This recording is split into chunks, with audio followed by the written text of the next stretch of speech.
Capítulo 21. La ofrenda de ofensa. La ofrenda de ofensa era una ofrenda por el pecado y muchos estudiantes de la Biblia lo hacen diferente entre este y una ofrenda normal por el pecado.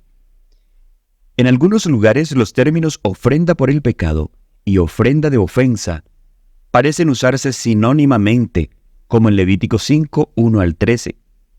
Pero en otros lugares se les menciona como dos ofrendas diferentes. Ezequiel 46, 20.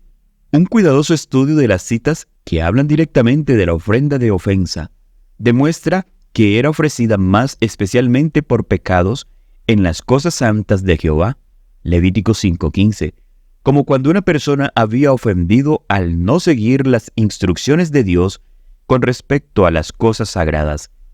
Quizás retuvo sus diezmos, Levítico 27:31. Comió las primicias, Éxodo 34:26, o trasquilado el primer cordero nacido, Deuteronomio 15:19. Cualquiera que fuera la ofensa, él debía presentar un carnero como ofrenda, Levítico 5:18 o 6:6. Se disponía de esta ofrenda de manera muy similar a la ofrenda ordinaria por el pecado, excepto que la sangre era rociada alrededor del altar, en vez de tocar los cuernos con la sangre, como en la ofrenda por el pecado. Levítico 7, 1 al 7. Parecería de esto que la ofrenda de ofensa no siempre representaba pecados tan públicos como la representación de la ofrenda común por el pecado, pero con frecuencia era usada para pecados conocidos solamente por el individuo mismo. Si la persona hubiera tomado alguna de las cosas sagradas para su propio uso, había sido deshonesto en su trato con su vecino, o se había apropiado de artículos que se habían perdido, etc., él no solo debía restaurar el valor completo, sino que le debía agregar una quinta a lo estimado por el sacerdote. Levítico 5, 16 y 6, 5. La restitución siempre se hacía al ofendido. Si el individuo se había comportado deshonestamente con las cosas sagradas del Señor, la restitución se hacía al sacerdote como el representante del Señor. Si él le había ofendido a su prójimo y el ofendido se hubiera muerto, entonces la restitución se hacía a su pariente más cercano. Pero si no había pariente, la restitución se hacía al Señor. Números 5, 7 al 8.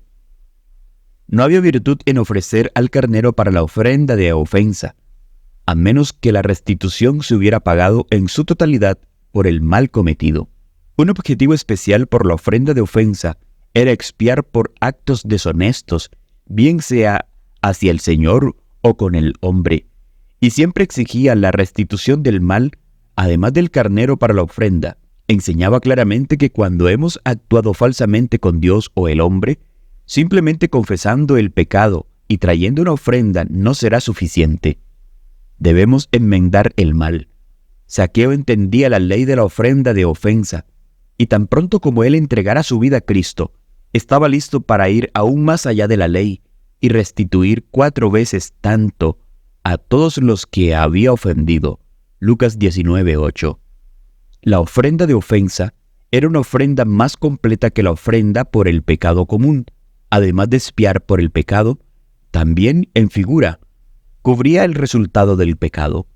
El profeta Isaías usó la ofrenda de ofensa como un tipo especial de Cristo.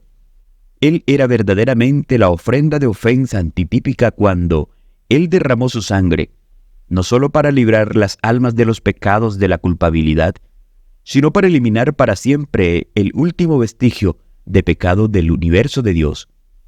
Citamos Isaías 53:10. Del traductor judío, lee ser de esta manera: con todo eso, Jehová quiso quebrantarlo, sujetándole a padecimiento. Cuando haya puesto su vida en expiación por el pecado, verá linaje, vivirá por largos días, y la voluntad de Jehová será en su mano prosperada. Hay muchas hermosas promesas para aquel que presente su ofrenda de ofensa al Señor. El que quiera ser victorioso en Dios no puede contentarse meramente con confesar su pecado a Dios. El que debe hacer reconciliación y restauración. Esto está enseñando a las palabras del Salvador.